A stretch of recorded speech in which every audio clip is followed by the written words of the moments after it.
Happy Camper Radio, episode 47. Come on, let's go camping.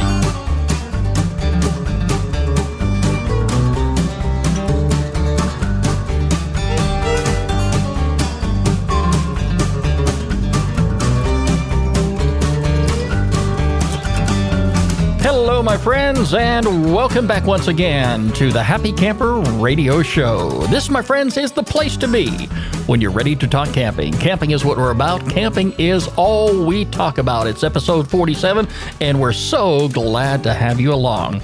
Yesterday, I had an awesome time at the Georgia RV and Camper Show in Norcross, Georgia. I went over there, met a lot of great campers, a lot of new friends, and a lot of dealers, and saw a great wide variety of RVs and motorhomes on display. And I'll be talking to you about that in just a little bit. Our phone number here is 404-537-CAMP.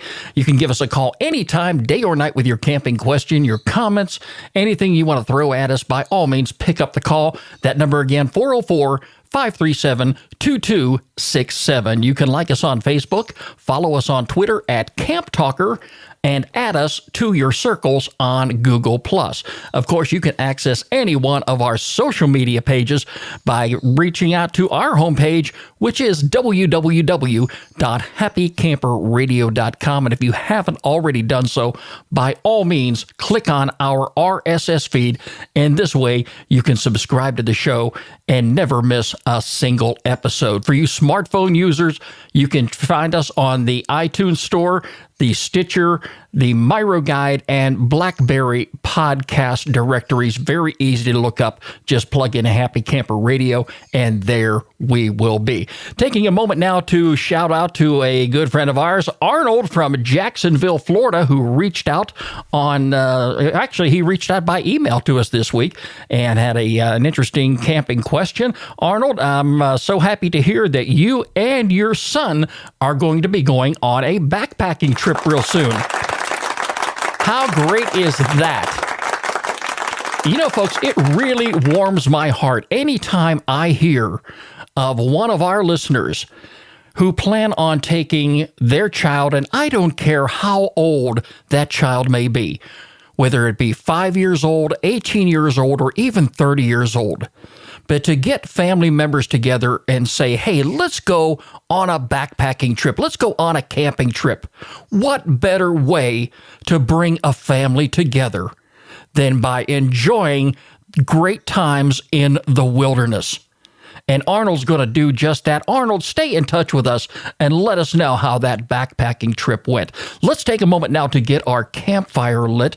Gather your friends, your loved ones, family members around this campfire, and I've been dying to get that fire lit all week long. We always have room for one more at our campsite. This is the Happy Camper Radio Show. As I said, I had a great time yesterday at the Georgia RV and Camper Show, and I'm really looking forward to the next show when it comes to town. And even though I had the time of my life over there and saw a lot of new models of RVs and travel trailers, I got the workout of my life, and it really told me when I left the place just how out of shape I really was. Because I walked the showroom floor, and that wasn't bad because, you know, I had an opportunity to look at the exterior of these the individual RV and motorhomes. But I had to step up into every single one of them. And it usually takes about 3 steps up before you're actually on the floor level of the RV or motorhome. And I really fell in love with a lot of these different models out there. A little on the pricey side, but you know, folks, you never can say never. I have been down the RV road one time before in my life. I explained that to you, and I went back to the primitive lifestyle. However, I'm not going to stay at this age forever. And there's going to come a time in my life where I may end up having to put away the camping gear for good because I'm just not going to have the energy to throw it into the truck, to bring it out of the truck and set it up at camp. You know, I would like to say I'm going to be around for another 30 or 40 years, but I don't ever want there to come a time in my life where I can no longer camp because I'm too old for it. If that means trading in the gear and buying a travel trailer, I'll do that. Or you never know. I mean, some people have sold their homes and are now living life on the road in a motorhome. And I see nothing wrong with that either, because they're so self-contained. Some people enjoy that lifestyle. Again, I enjoy camping in a tent, but we're all in this thing together. We're all in this camping world together.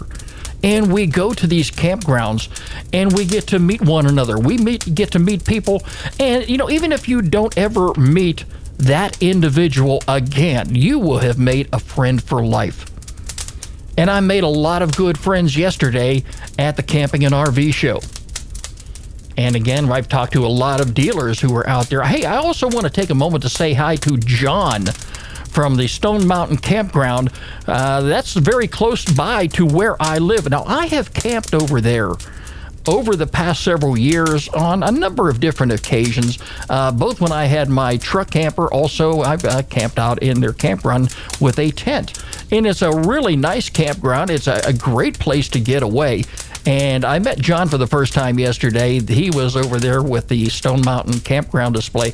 And if you, by chance, you are ever in Georgia and happen to visit Stone Mountain Park, they've got some good hotel facilities in the park, but they've got an awesome campground too. And you can look them up on the web just as well. If you ever want to go camping and you're in the Georgia area, consider Stone Mountain Park and the Stone Mountain Campground. John, look forward to talking with you again real soon. Today, on our show, we're going to be talking about frostbite and hypothermia. Now, this is something we probably would rather not even talk about, but it's so important if you are a wintertime camper. But even if you don't camp in the wintertime, let's say you go backpacking, let's say you go hiking, you're going to make a day trip out of it, and you enjoy being out in the cold, and you enjoy the scenery. Folks, you've got to dress accordingly. You've got to dress appropriately. If you don't, you are exposing yourself to frostbite or hypothermia. Now, I have camped out in a number of different campgrounds over the years. I have done some wilderness camping in the wintertime. Of course, I'm smart enough to know, too, that if by chance the temperatures are going to be so bitterly cold where I stand the possibility of putting myself at risk, as well as anybody in my camping party at risk, we're going to change plans real quick, and we're going to stay home. No camping trip, my friends, is worth you getting hurt. Now, I'm going to go back over the years here and think back when I was much younger. I used to go out on a nature trail that wasn't too far from where I lived. And I want to say maybe this is back about 15, 20 years ago. I was still living in Georgia at the time. Way back in the days when I lived in Pennsylvania, wintertime is a common occurrence. If you're not a camper and you live in the north, you just hope and pray the wintertime passes and the warm temperatures move in real quickly. But I like the opportunity to go out on a nature trail when the snow hits the ground. And here in the South, folks, understand that we get no more than, say, 3 or 4 inches of snow. That is a bad winter down here. But I like the opportunity to go out on a trail. And generally, it's just me. Nobody's crazy enough to go out in the woods this time of year when it is snowing. A lot of folks are trying to stay holed up and trying to stay off the roads if they possibly can. But I love taking these nature hikes. And I do dress for the occasion. And when you are out in the woods and it is snowing and the snow is hitting the ground, the snow is in the trees, my friends, it is so quiet that you can almost hear the snow hitting the ground. And it really gives me an opportunity to take that in, to clear my mind, to relieve my body of stress, and just enjoy for what short period of time I have being in a nature snow environment, if I want to call it that. Years ago, I remember back in the time when I was a young kid and didn't dress appropriately. I can also remember a time when I walked into the house and my fingertips were so cold. I was putting my hand up against a register where heat was coming out and nothing would help relieve that pain. And I began to worry. What I do know now is I had the early stages of frostbite. And if you have these type of gloves, guys especially, we're more guilty of this than the women are. But we wear gloves, and we may use those gloves on our hands to do a number of different things outside. We may be changing the oil.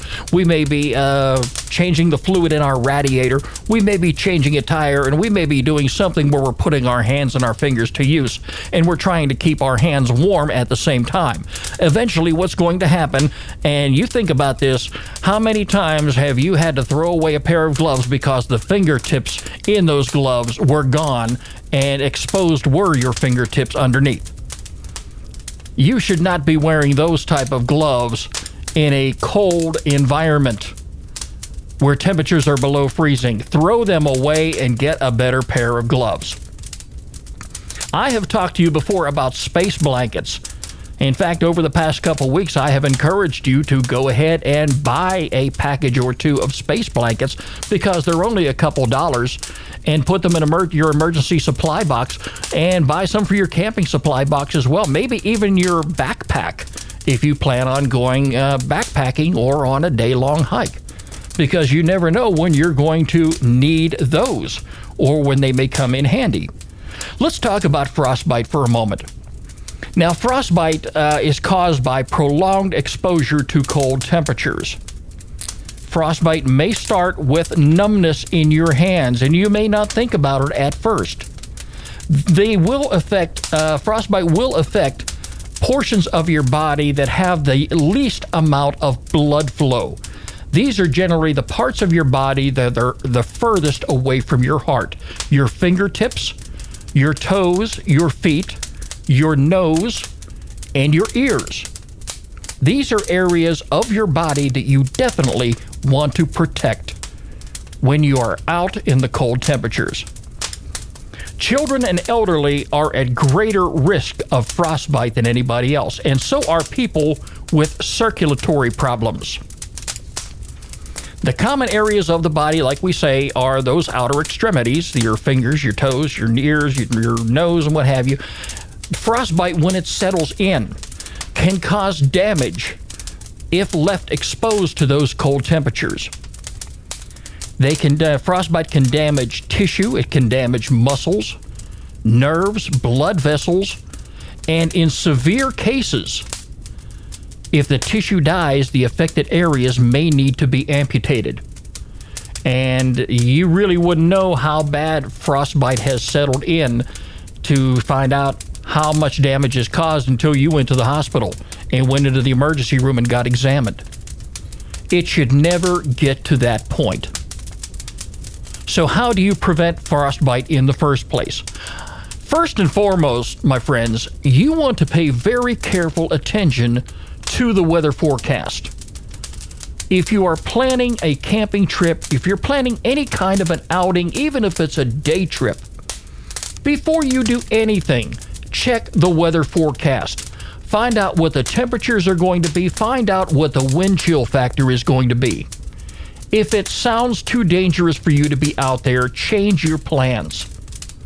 Yes, I love the outdoors just as much as you do, but at the same time, I'm smart enough to know that I am not going to put myself at risk, and if that means staying indoors, I'm going to do just that. You want to avoid camping or backpacking in winter-time weather if you're not experienced. Talk to somebody who's done it before. If you're going to go camping in the wintertime for the first time, you may want to go with some individuals who have done that, who have been there and done that. don't try to do it on your own. Do not take any unnecessary risks. Now, if you're going to go camping, say, in a national forest area, or if you're going to go camping at a public campground somewhere, check with your local park ranger and find out what the weather conditions are going to be like. What's the terrain going to be like? What are the situations going to be in the event, say, you have to seek emergency shelter? How far away do you plan on being from, say, a building, a house, the public roadway? You've got to consider this as well, too, because if you have an emergency, and this just doesn't necessarily occur in the wintertime, this can also happen in the summertime, too. If you have an emergency situation and you need to get help, how far away from help are you going to be? So consider that. Talk to somebody who's familiar with that area. And by all means, if you are going away, let someone know where you will be or approximately where you will be. To this day, I do that. If I'm camping with a group of people, and let's just say, and I haven't done this in a while, and I totally admit that, I'm the lazy one at camp. I love sitting around the fire and enjoying keeping the logs stacked and what have you. But if I decide I'm going to go on a hike somewhere, I'm going to let somebody at camp know where I will be. If it's a popular hiking trail, let's just say maybe it's a mile long. Let's just say I'm going to go on a 5-mile hike. I'm going to be gone for half a day. I'm going to tell them what's the name of this hiking trail, whereabouts it is, in the event I don't show up for dinner. In a worst-case situation, if nightfall hits and you have not returned to your vehicle or you have not returned to camp, some folks are going to have to start looking for you, and emergency rescue crews may have to start venturing out on that trail. Yeah, it's a good idea to let folks know where they can begin looking. Don't try to play Superman. Don't think that you can do it on your own and you're going to be fine, because anything can happen while you are out on a hiking trail. Let someone know where you will be. In this type of weather, you want to dress appropriately. Wear warm, layered, loose-fitting clothes. You want to protect those vulnerable areas we just spoke about, especially your hands, your feet, your nose, and your ears. Also, make sure you wear a hat, a scarf, and if the temperatures are cold, get you a ski mask. This way you can protect both your ears and your nose. Also, don't forget to wear your sunglasses too, because in some cases, even though the snow is on the ground and the temperatures are cold, if the sun comes out, you definitely want to protect your eyes from those UV rays. So bring your sunglasses along too if it happens to be daytime and the sun is out. Gloves and warm mittens, these are very important. These are going to protect your hands. These are going to protect your fingers. Warm mittens preferably than the gloves. And again, guys, if you've got those gloves that have the fingertips wore out of them, don't wear those and expect your hands to stay warm. It's not going to happen. Get yourself a warm pair of gloves. If you have young children with you, it's going to be your responsibility to make sure those children are properly dressed. Avoid the use of alcohol before and during exposure to the cold. You know and I know that alcohol can slow things down, and it can make it more dangerous for you when you are hiking, when you are camping or backpacking in freezing temperatures. Smoking can also increase the risk of exposure to the cold, or should I say the risk of frostbite due to circulation. If you notice a change in the skin color, that may indicate that you're getting too cold, and that means it's time to get indoors and warm up. Change your plans, turn around, and go back. Now, in the early stages of this podcast, I was talking about, and I've got to say, I've got a change of heart in some ways about staying in touch with the outside world. A lot of folks, especially the youngsters, have these smartphones. and they can't go anywhere without them. I'm kind of like, I want to stay away from the outside world, but I can also see it's important to stay in touch with the outside world in the event you have an emergency. So, yes, if you're bringing your cell phone along with you, make sure that it is fully charged. You wouldn't go on a long camping trip away from home somewhere without a full tank of gas.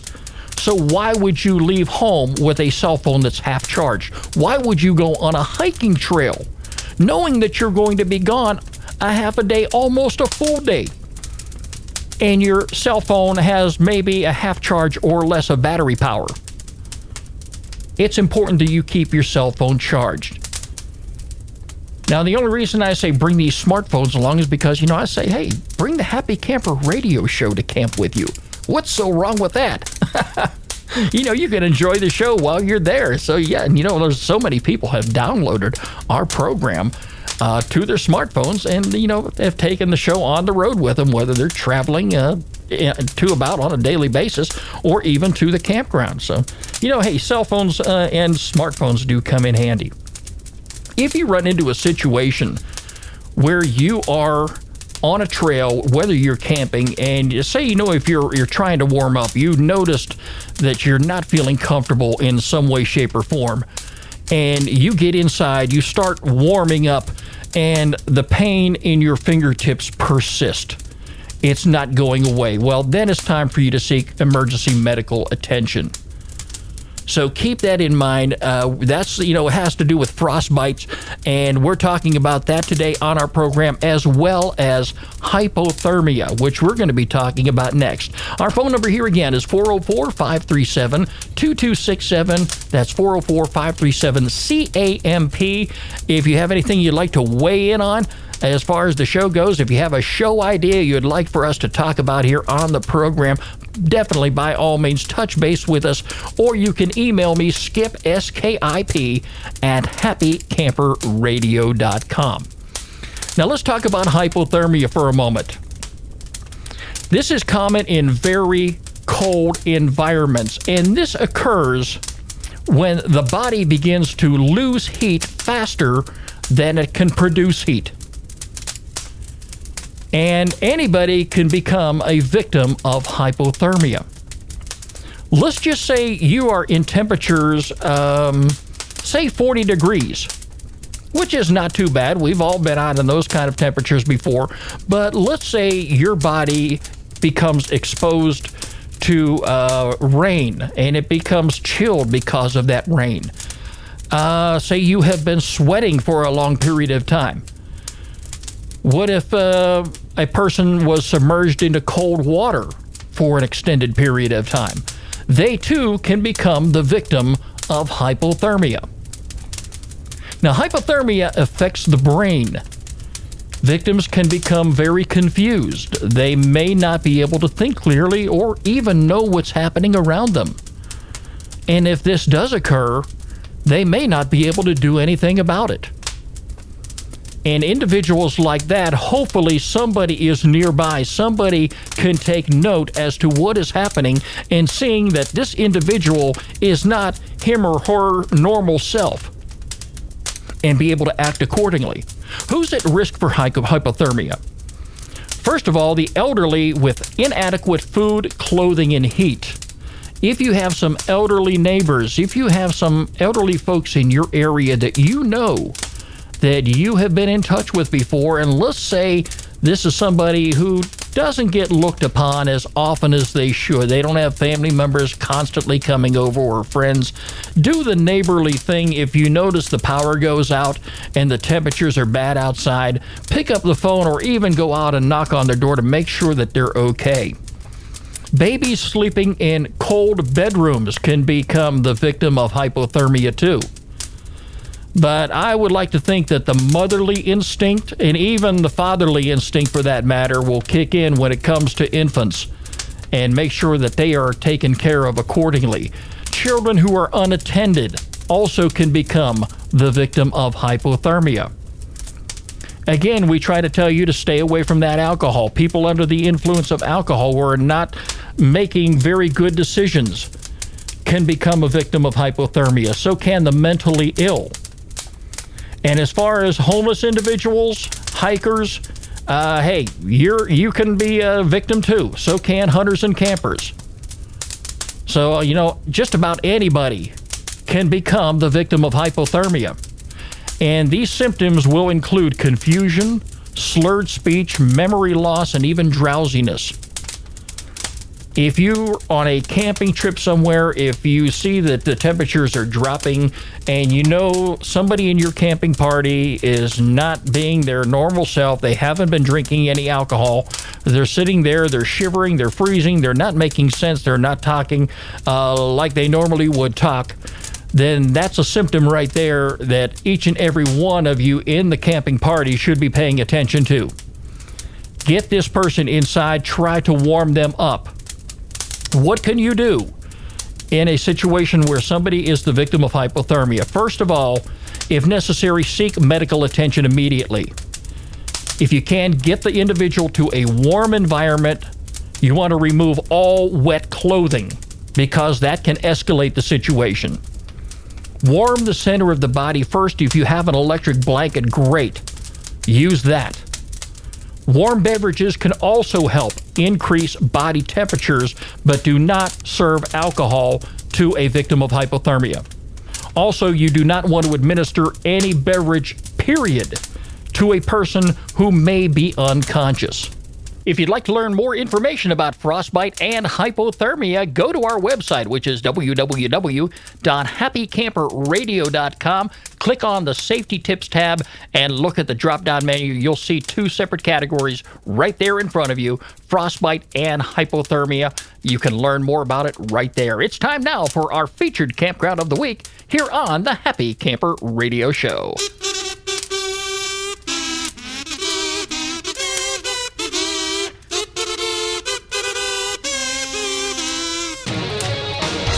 This week, I'm going to take you out to the state of Utah to North Campground. Talk about beauty, my friends. This is the place to be. The North Campground is located in the beautiful and unique Bryson Canyon National Park, known for its colorful rock spirals and grand vistas that sweep over the high plateaus region of the Colorado Plateau. Bryce Canyon is the ultimate camping destination. Check out their website and you can find it right there on our homepage under the featured campground tab. A lot of great amenities and activities out there, accessible picnic areas, amphitheater, bird watching, wildlife viewing, concessions, drinking water, a grocery store, horseback riding. Oh my heavens, friends. Yes, this is the place to be. Hey, some of the things you need to know before you go there. There are no electric, water, or sewer hookups. So if you're bringing your RV out there, keep that in mind. There's also a $5 fee for use of the dump station. If you happen to be visiting this area, also keep in mind it is a high elevation facility, and please exercise caution when traveling from low elevations. And I've been there before, friends. One time I took a trip out to Colorado from Georgia, and I'd never been out west before. And yes, when you hit those high elevations, it can wreak havoc on your head. Believe me. Talking about the stuffed up nose and all that stuff. And try to avoid the use of alcohol too, because that really doesn't help matters either. So check it out. It's a great place to visit if you want to go camping this time of year or anytime when visiting the state of Utah. It is the North Campground. It's part of the Bryce Canyon National Park, and it is our featured campground of the week here on the Happy Camper Radio Show. And as always, if you have a campground that you would like for us to feature on the program, by all means, drop me an email, skip, S-K-I-P, at happycamperradio.com. And by all means, make sure that you include a link to the campground website, because if we feature it right there on our homepage, we want all of our listeners to take a look at it. And maybe we'll see you there too, somewhere down the road. That's about all the time we have. I enjoyed this time with you, and I'm looking forward to another great episode coming up next week, and we hope to hear from you sometime in between now and then. So feel free to reach on out to us. Don't forget, you can catch us online anytime at www.happycamperradio.com. Like us on Facebook. Follow us on Twitter at Camp Talker. and add us to your circles on Google+. The Happy Camper Radio Show is a presentation of Skip Huber Productions. I'm Skip. I am a happy camper. And no question about it, my friends, you can be a happy camper too.